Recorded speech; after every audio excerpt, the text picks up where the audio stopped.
Live from the National News Studio, Sri Lanka.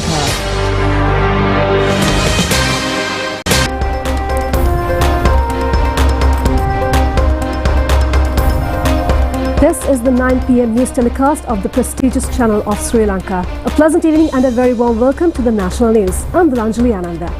And I am Lakshita Singha. We start off tonight by taking a quick look at the top stories.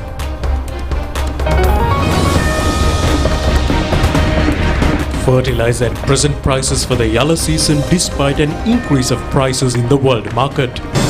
Investigations have been completed of a stock of gold taken into the possession of the army from LTTE, items to be officially handed over to the police. A danger of dengue stepping into a fatal stage. The official tour of Vietnam by President Anura Kumar Dissanayake from 4th to the 6th of this month.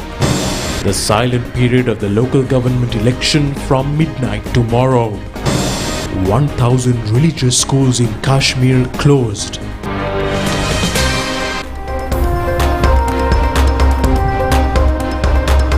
On to those and other stories in detail. The Ministry of Agriculture states that fertilizer companies have agreed to supply fertilizer at the previous prices, although the prices of fertilizer has gone up in the world market.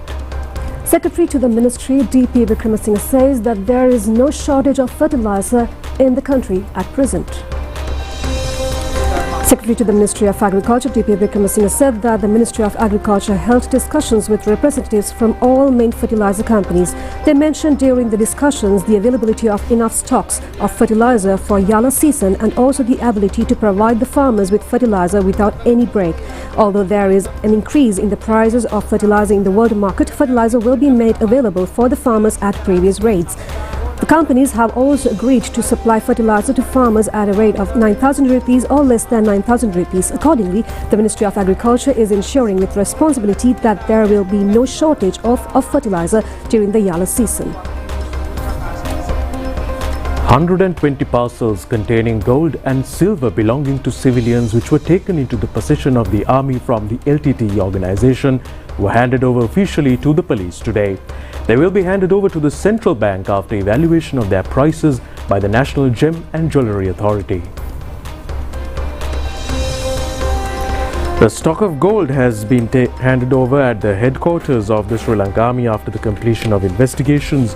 They were handed over to the Sri Lanka Police in accordance with instructions provided by the government. Meanwhile, the police said that they are prepared to hand over the gold to the civilians in case they were able to confirm the identity of ownership of the concerned items. Acting IGP Priyanth Veerasurya said that steps will be taken to carry out future activities in accordance with the instructions given by the Attorney General after presenting facts to the judiciary. It will be finalized when the Gem and Jewellery Authority takes steps to inspect the quantity and quality of the stock of gold by conducting proper investigations. Chairman of the National Gem and Jewellery Authority, Navin Suryarachi, said that the gold will be handed back to the police after determining the amount of carat value in the gold, from where they will be handed over to the central bank. Now, the government is expecting a response from the United States to proposals made by Sri Lanka to address a trade surplus and reduce import barriers. Dulanjali, now, meanwhile, Sri Lanka's industry organization Joint Apparel Association Forum, or the JAAF, has expressed its support for the Sri Lankan government's proactive efforts to make trade discussions with the US a priority. To discuss these developments and more, we are joined in the studio today by Deputy Minister of Finance and Planning, Harshana Surya Peruma. Deputy Minister, warm welcome to the National News Studio. Deputy Minister, we'd like to start off by asking you the latest developments of the talks between Sri Lanka and the United States on the tariff issue. Thank you very much for having me. The approach Sri Lanka took, considering the global evolving situation, it's not only affecting Sri Lanka, it's a situation affecting the rest of the world as well. Sri Lanka responded proactively, promptly and positively as well. In order for us to do that one, we were working with the industry as well. It's not a one-sided decision. Honorable President very quickly appointed a committee to look into the matter. As a result, we were able to reach out to them in an official manner, and that was very well received by the US authorities. We have responded in a quick manner with detailed responses as well, followed by a separate submission from the Secretary to the Treasury to USTR. The Sri Lankan delegation was there in US to discuss in further details, and US authorities appreciated our approach in relation to demonstrating our urgency to finalize the scenarios that we have at hand. And our approach was mainly to showcase to them there are several imports from US at the moment. Even though there is a trade deficit as far as the US is concerned, we provided opportunities as the government to create a level playing field where US suppliers are able to supply to Sri Lanka. Our approach was by removing the corruption thresholds that we had in the past, by creating the level of market access that US suppliers are looking for. So I suppose it's a very good start. The continuation of the dialogue will happen soon. We are expecting a timeline quickly as of now for us to engage in our next discussions as well. So this is where we are, and I'm sure we will be able to get a better outcome. One focus area that we highlighted is to ensure Sri Lankan suppliers to US was enjoying a particular competitive position prior to this tariff situation came about. And our objective is to maintain that competitive advantage position that our suppliers enjoyed within the region. I'm sure the way the approach is continuing, the way the discussions are continuing, we should be able to get into a good outcome. Thank you. Great. Thank you very much, Deputy Minister, for your response. And also further, if we talk about the Sri Lanka struck a staff level agreement with the IMF for the next phase of the program, and that was just last week. So what would be the impact of the tariff issue for the IMF process, and what are the main concerns of the IMF before they enter into the agreement, the executive level agreement, which they're seeking for at the future, that is for the board approval for the IMF agreement? Very interesting approach, because the global uncertainty as of now, what is prevailing, was the number one criteria that we discussed with them. Because it is not only affecting Sri Lanka, the US tariff situation is impacting many countries across the globe. We wanted to understand there are thresholds kept, there are parameters that Sri Lanka is supposed to meet, there are revenue targets that we need to work towards. This may get impacted perhaps due to the tariff situation, at least in the temporary period of this 90-day pause and immediate period immediately thereafter. So we discussed these details, these aspects in detail, and what are the provisions that IMF would like to consider given the situation that Sri Lanka is going through. Sri Lankan economy is rebounding, and our reserve position is getting strong. Our inflation is under control. Interest rates provided to the market is very affordable. So IMF was very supportive of the approach that we have adopted, particularly the way how we have improved the governance, the government's leadership, to ensure the governance structure will be maintained and improved as we go forward. Because as I mentioned, it's about creating a level playing field, allowing the private sector to engage in business activities, continue our reserve building position, price stability, creating the fiscal pace is adjusted in such a way market is allowed to grow as we move forward. One of the other items that many were speculating on the media items as well, that there are some challenges in relation to the disbursement of the next installment. However, contrary to that one, the successful outcome of the staff level agreement itself is a good indication that we are moving in the right direction. Based on the staff level agreement, the staff team will now present their case to the IMF board. The final decision will be made by the board. We expect that will be during the mid or the late of month of June. The date for the board meeting will be decided by them. So we will continue our discussions and dialogue. We will have weekly discussions. We are continuing to have weekly discussions with IMF team as well. We had a discussions a few days back with the IMF team. So very good progress as of now. And there are matters that we continue to discuss, continue to engage in the dialogue to ensure we will deliver a successful program within this very tight fiscal space, within this very tight developments in the international arena as well. As a country, we are very hopeful, and at the same time IMF has been very supportive to continue the engagement during these tough times. Yes, thank you very much, Deputy Minister. Certainly it's good news that the country is moving towards the right direction, and that's what is important for the country and the people. Thank you very much, Dr. Harshana Surya Peruma, Deputy Minister of Finance and Planning, for joining us. Thank you for having me. And in more local stories, since the 1st of January this year, 17,716 dengue cases have been reported according to the National Dengue Control Unit. there exists a danger of an increase in the number due to the prevailing incessant rains. Health sectors warn that dengue may reach a deadly state by June this year.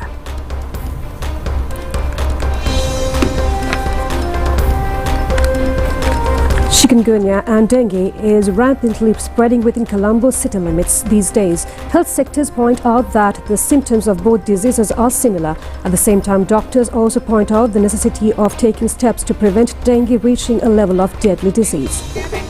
Western Provincial Health Services Director Dr. Damnika Jayalat said that dengue is on a rise and the number of patients suffering from chikungunya is also in an upward trend. වැඩි රෝගී සංඛ්‍යාවේ උත්සන්න වීමක් වසංගත තත්ත්වයක් සෑම වර්ෂයකම වාගේ ඍතු දිග මෝසම් සුළඟ මෝසම් වැස්සත් එක්ක පහු කරමින් ඇති වෙනවා. එතන විශේෂයෙන් අවධාරණය කරන්න ඕන කාරණාව තමයි මේ රෝග දෙකම එකම පුද්ගලයෙකුට හැදෙන්න පුළුවන්. ඒ වගේම මේ රෝග දෙකෙන් චිකුන්ගුන්යා රෝගයට කරන ට්‍රීට්මන්ට් එක ප්‍රතිකාරය ඩෙන්ගු රෝගයට මාරාන්තික වෙන්න පුළුවන්. ඉතින් ඒ හින්දා මොන රෝගයක් වාර්තා වෙනවා නම් අනිවාර්යයෙන්ම මහ ජනතාව මේ පිළිබඳ සුසුකම් ලත් වෛද්‍යවරුන්ගෙන් බෙහෙත් ගැනීම ප්‍රතිකාර ගැනීම අවශ්‍ය තොරතුරු ලබා ගැනීම අත්‍යවශ්‍යයි. රෝග දෙකම වෛරස් රෝග. හැබැයි ඒක මදුරුවා ඒ මදුරුවා බෝවීම මිනිසා විසින් සාධන ලද ස්ථානවල සමාජ වගකීම මේ වෙලාවේ හැකි පමණි. 5,018 dengue patients have been reported in the month of April alone and most of them have been reported from Ratnapura district. From January this year until now, about 1,700 cases of dengue has been reported throughout Ratnapura district. Judicial action has been taken against 28 places where the presence of dengue larvae has been identified in the Ratnapura Municipal Authority area and red notices have been issued for another 135 places according to Sabaragamu Provincial Council sources. President Anura Kumara Dissanayake will undertake a state visit to Vietnam from the 4th to the 6th of this month at the invitation of the President of Vietnam, Luong Quang. During the visit, the President will hold official discussions with the President and Prime Minister of Vietnam and also meet with senior dignitaries including the General Secretary of the Communist Party. According to Sri Lanka's Foreign Ministry, the President will also be the chief guest at the United Nations Day of Vesak ceremony held in Ho Chi Minh City where he will deliver the keynote address. The two sides are also expected to sign several memoranda of understanding and agreements during the state visit, while engagement with the business community is envisaged. The visit to Vietnam is expected to further consolidate the strong ties between the two countries as they mark 55 years of diplomatic relations this year. The Election Commission says that relevant letters of appointments for all officials who will be engaged in election duties during the forthcoming local government elections have been sent by post. Now, Chairman of the Commission, RMAL Ratnayake, detailed the media in this regard. Chairman of the Election Commission, RMAL Ratnayake, said that it is important to inquire from relevant election officers or from the post office of their presidential areas in case letters have not been received so far regarding their duties of those officials who are expected to be engaged in election duties. It is also essential to grant sufficient holidays in accordance with the distance to the voting centres for officials in the government sector in order to cast their votes subjected to a duration of minimum 2 hours. The ballot paper of this year includes the names of political parties contesting in the local government institutions and political groups along with their numbers. In front of the names of the political parties and independent groups, the numbers has been mentioned along with a symbol for marking. In case more than one cross mark is to be marked, those votes shall be considered invalid. A meeting of the Samagi Jana Balawegaya was held at Rattota yesterday under the leadership of the leader of the opposition, Sajith Premadasa. The aim of this meeting was to consolidate the victory of candidates contesting from SJB in the local government elections. Leader of the opposition Sajith Premadasa said that SJB will achieve an exceptional victory in this year's elections for local government institutions. The party will fulfill the responsibility of engaging in service for the people in all the local government institutions where the SJB becomes victorious, whether grants were provided for them or not. National Organizer of Sri Lanka Podujana Peramuna Nama Rajapaksa says that had SLPP remained in power for another short period, the country could have been developed. He made this observation at a meeting held in Kurunegala recently. The meeting was organized in Pannala, Kurunegala, which was attended by a large number of participants, including former parliamentarian of the SLPP. National organizer of the SLPP, Nama Rajapaksa, said that had SLPP remained in power for another short period, the country could have been developed. The party was to create 15,000 employment opportunities in Kurunegala district, in Expressway and Katunayake Airport. Plans had also been finalized to reach Putla, Mannar and middle of the country connecting Kurunegala. The present government is not revealing anything about these projects, whereas the SLPP has a clever vision and a plan for the development of the country. Prime Minister Dr. Harini Amarasuriya says that the struggle of the opposition is for their political survival. She emphasizes that despite their efforts, the government's struggle is to create a developed and civilized society. Prime Minister made these remarks addressing a public meeting held in Borolaguda area of the Kaduvela electoral division. This public meeting was organized to ensure the victory of National People's Power at the forthcoming local government election. Prime Minister Dr. Harini Amarasuriya said that everyone is working for the Renaissance era of the country now. A new political culture has been created along with a government administration which is now a burden to the people. The development of villages will become easier due to this reason, and a fitting local government administration has also to be formed in accordance with the political change in the country. The Prime Minister added that there is no doubt that the representation of the Kaduvela electorate will be given to the National People's Power, since a lot of activities have to be done. A strong foundation has been laid in order to achieve this end. Those who were defeated during elections are struggling for their political survival, whereas the government is taking all efforts to develop the country. The present government will be leaving its office term after providing a civilized society for the future generation. Now, water rafting can be described as a challenging and an adventurous sport, and the following feature is all about it. Kitulgala is an area complete with natural beauty which is located in the Sabaragamu province under the Yatiyantota Provincial Secretariat Division. Kitulgala can also be described as a paradise of both local and foreign tourists. Most of the foreign tourists visit Kitulgala for the purpose of water rafting. Whitewater rafting, invented in the year 1970, has become an extremely popular sport by now. Water rafting is being carried out in more than 374 rivers worldwide. Kitulgala is the only place where whitewater rafting can be enjoyed. In rafting, the participants engage in an adventurous and challenging journey along with trained guides in protective gear through the slopes of the flowing river with turbulent waters. The sport was introduced to this country in 1990. A British national named Peter Stewart. A Kitulgala whitewater rafting is being done in Kalani River. In a journey of about 5 kilometers, the tourists face 7 natural slopes. Even non-swimmers can enjoy whitewater rafting at Kitulgala without facing any danger, since they have to wear protective gear and headgear in this process. Trained water rafting guides are also available in the boat for the safety of the participants. One can engage in several more adventurous sports at Kitulgala. During a journey of 5.5 kilometer rafting, the boat will be stopped in the valley of Kalani River for a break to face another challenge. Canoeing is a sport where a person leaps from height, whereas in sliding, one is the glide on the water from the higher location. Another feature is at Kitulgala, water rafting can be enjoyed throughout the year, unlike in other countries. It has also been mentioned that during rafting at Kitulgala, trained guides are also available for the safety of tourists who engage in the game. Whitewater rafting is indeed an enjoyable sport. The journey cannot be terminated in between once a person gets into a boat on the Kalani River, which has to be completed invariably by winning the challenges.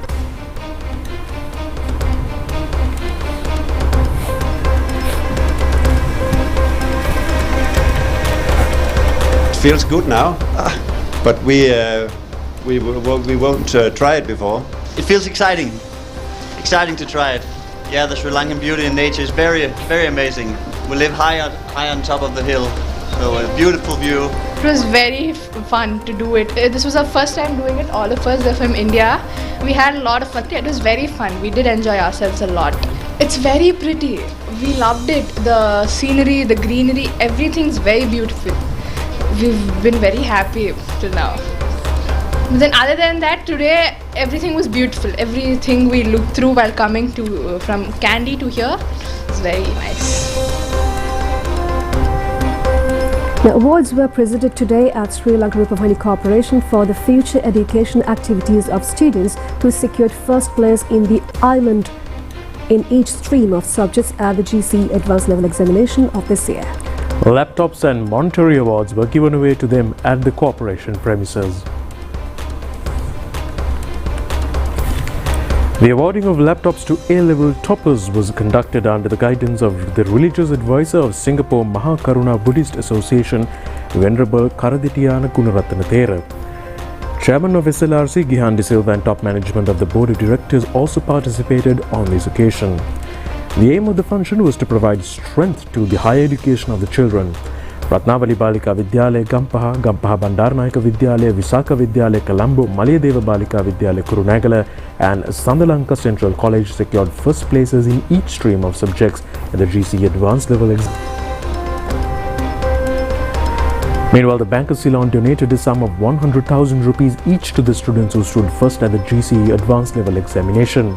The occasion was attended by Deputy Manager Branch Operations of Bank of Ceylon Priyal Silva, Director Educational Programs of the SLRC Sanjay Indra Kumara and Director Marketing Satish Neelakandan.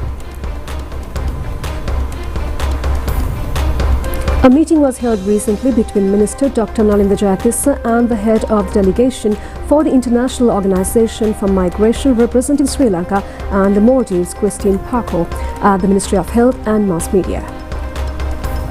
Discussions were held at length regarding the review of national migration health policy and updating it, including a number of other special matters. Improving the health services in the coastal areas of North and East in Sri Lanka was also discussed. The Minister, appreciating the contribution provided by the International Organization for Migration to Sri Lanka so far, added that the contribution is expected to continue in the future as well. Christine Parko stated that the organization will be continuously assisting on behalf of the future progress and development of the free health service in the country.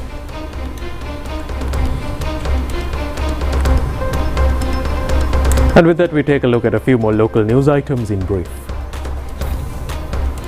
One person died and 3 were critically injured in an accident that occurred today in the afternoon at Jambolagas Junction on the Gampaha Vaturugama main road. The injured have been admitted to Gampaha District Hospital. The driver of a 3-wheeler has succumbed to his injuries when a private bus collided head-on with the 3-wheeler. 3 passengers have been taken into custody by custom officials yesterday at the Katunayake airport, along with a variety of aquatic species which can affect the ecosystems of Sri Lanka, which was brought into the country illegally. It has been reported that they are residents of Vayangode engaged in a business of ornamental fish. The tortoise species were red ears brought into this country by the suspects has been identified as an invasive species. In addition to these varieties, various water snails and a large quantity of invasive species of fish were included among them. Meanwhile, a businessman along with a stock of anthurium plants illegally brought into this country has been taken into custody at the Katunayake airport. He has been identified as a resident of Ratnapur area. The import of this variety of anthurium has been banned under the Wildlife, Fauna and Flora Protection Ordinance. The stock of plants have been brought into the country from Bangkok, Thailand. An illegal large-scale timber business runs for a long time in a land belonging to the cement company in Puttalam, bordering the Wilpattu National Park, has been uncovered by the officials of Eluwankulama Wildlife Office. The value of the stock of timber is said to be around 1 million rupees. It is suspected that this illegal business has been conducted with the help of security divisions. 2 youth who had gone for bathing in Dadruoe Chilau are reported to be missing. They have been identified as a 20-year-old youth from Katugastota and a 22-year-old youngster, a resident of Galagedara.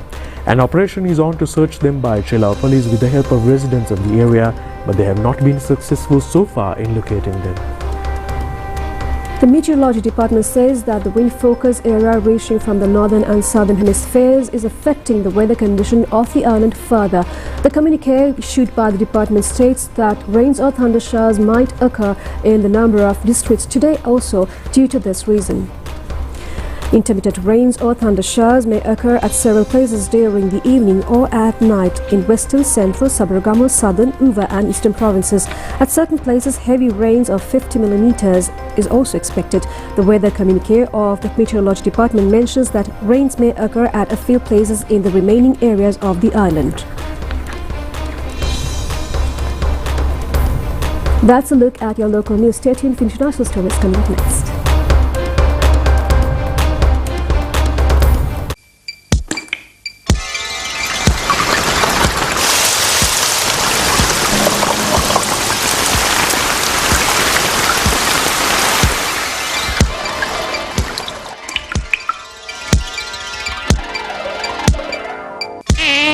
You can make a difference. It is your duty to help eradicate dengue. Clean up your environment at least once a week. A message from the Dengue Control Unit of the Ministry of Health.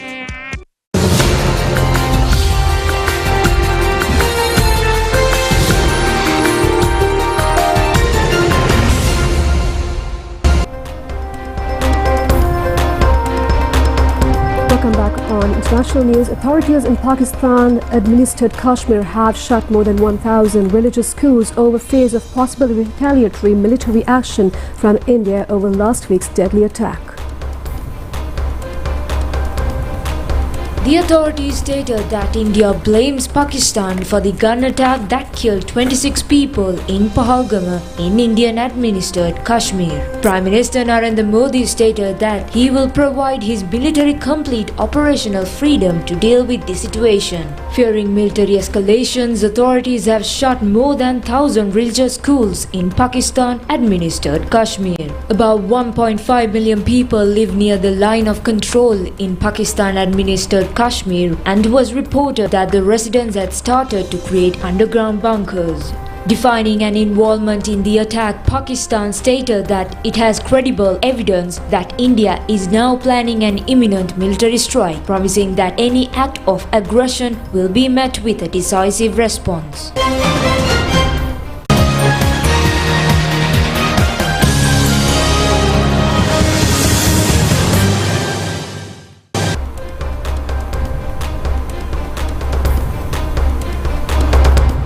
The Sri Lanka women's cricket team today recorded an easy 5-wicket victory against South Africa in the triangular women's one-day cricket tournament. This has been the first victory recorded by Sri Lanka in the tournament.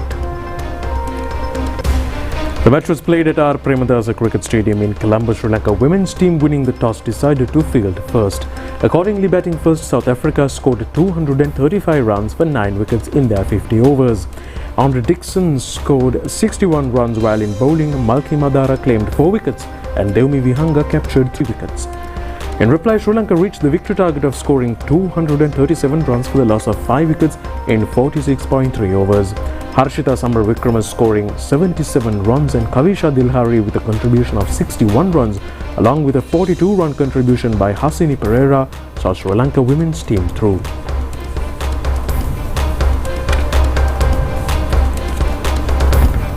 And congratulations to the Sri Lanka women's cricket team. And with that, that's all the news we have for you tonight. Join us tomorrow at the same time for the very latest on ChannelEye. I'm Dilanjali, together with Lakshita signing off. Good night. Good night.